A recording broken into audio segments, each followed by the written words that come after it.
ദാരുണമായിട്ടുള്ള സംഭവമാണ് കുവൈറ്റിൽ ഉണ്ടായത്.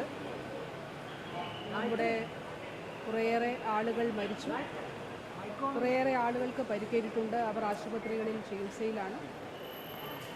അപ്പോൾ ഈ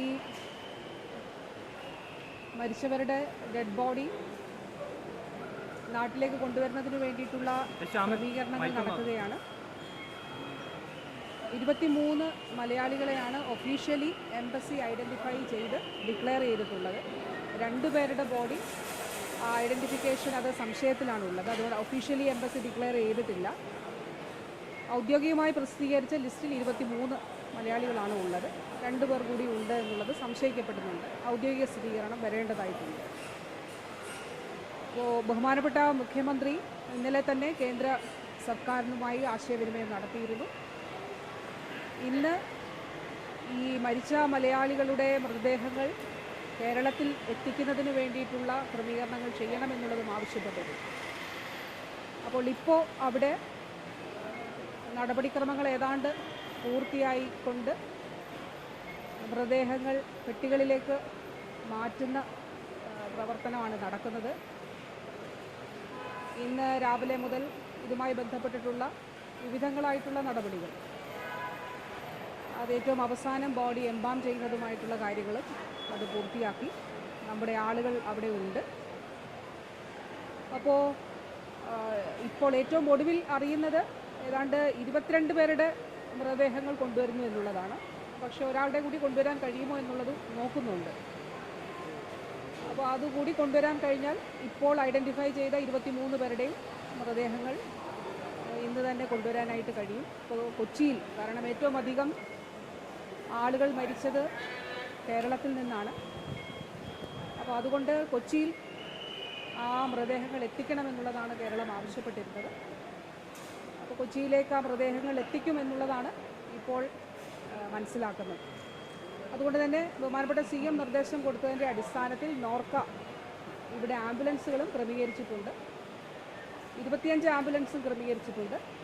അപ്പോൾ എത്ര ഡെഡ് ബോഡീസാണ് വരുന്നത് അതിനനുസരിച്ച് അതാതിടങ്ങളിലേക്ക് ആ മൃതദേഹങ്ങൾ എത്തിക്കുന്നതിന് വേണ്ടിയിട്ടുള്ള നടപടികളാണ് സ്വീകരിച്ചിട്ടുള്ളത്.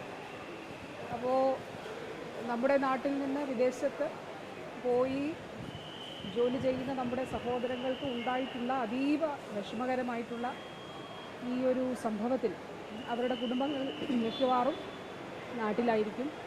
അവർക്ക് പോകാൻ കഴിയില്ല. അതുമാത്രമല്ല 4 പേർ ICUവിൽ ചികിത്സയിലുണ്ട് മലയാളികൾ എന്നുള്ളതാണ് കണക്കാക്കപ്പെടുന്നത്. 30-ലധികം പേർ 3-4 ആശുപത്രികളിലായിട്ട് ചികിത്സ തേടുന്നുണ്ട്.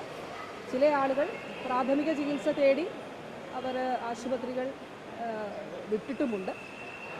അപ്പോൾ ഇവരെയൊക്കെ നേരിൽ പോയി കാണുന്നതിനും അവർക്ക് ആവശ്യമായിട്ടുള്ള സഹായങ്ങൾ ഏകോപിപ്പിക്കുന്നതിനും വേണ്ടിയിട്ടാണ് ബഹുമാനപ്പെട്ട മുഖ്യമന്ത്രി നിർദ്ദേശിച്ച് മന്ത്രിസഭ തീരുമാനിച്ചുകൊണ്ട് സർക്കാരിനെ പ്രതിനിധീകരിച്ചുകൊണ്ട് ഞാൻ പോകുന്നു. ഇപ്പോൾ അവിടെ മൃതദേഹങ്ങൾ ഞാൻ പറഞ്ഞതുപോലെ പെട്ടികളിലേക്ക് മാറ്റുന്ന, ഞാൻ ഏറ്റവും അവസാനം അവരോട് സംസാരിച്ചിട്ട് വന്നതുകൊണ്ടാണ് അത് പറയുന്നത്.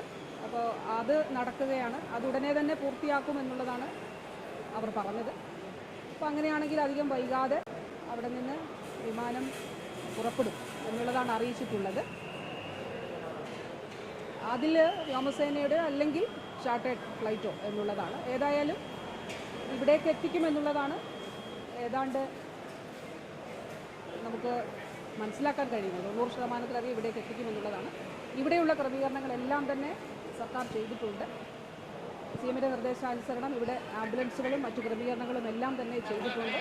അഡ്രസ്സുകൾ, അതാത് ലൊക്കേഷനുകൾ ഐഡൻറ്റിഫൈ ചെയ്തുകൊണ്ട് ഈ മൃതദേഹങ്ങൾ അതാത് ഇടങ്ങളിൽ എത്തിക്കുന്നതിന് വേണ്ടിയിട്ടുള്ള നടപടിക്രമങ്ങളും സ്വീകരിച്ചിട്ടുണ്ട്.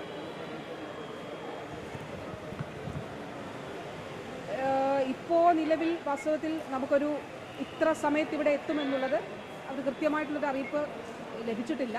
എന്നാൽ അവിടുന്ന് പുറപ്പെടുമ്പോൾ ആ അറിയിപ്പ് ലഭിക്കുമെന്നുള്ളതാണ് പ്രതീക്ഷിക്കുന്നത്. പക്ഷേ ഈ മൃതദേഹങ്ങളെല്ലാം തന്നെ വീടുകളിൽ കൃത്യമായി എത്തിക്കുന്നതിന് വേണ്ടിയിട്ടുള്ള നടപടിക്രമങ്ങളാണ് ചെയ്തിട്ടുള്ളത്. അതുകൊണ്ട് തന്നെ അത് ആ രീതിയിൽ തന്നെ വളരെ കൃത്യമായി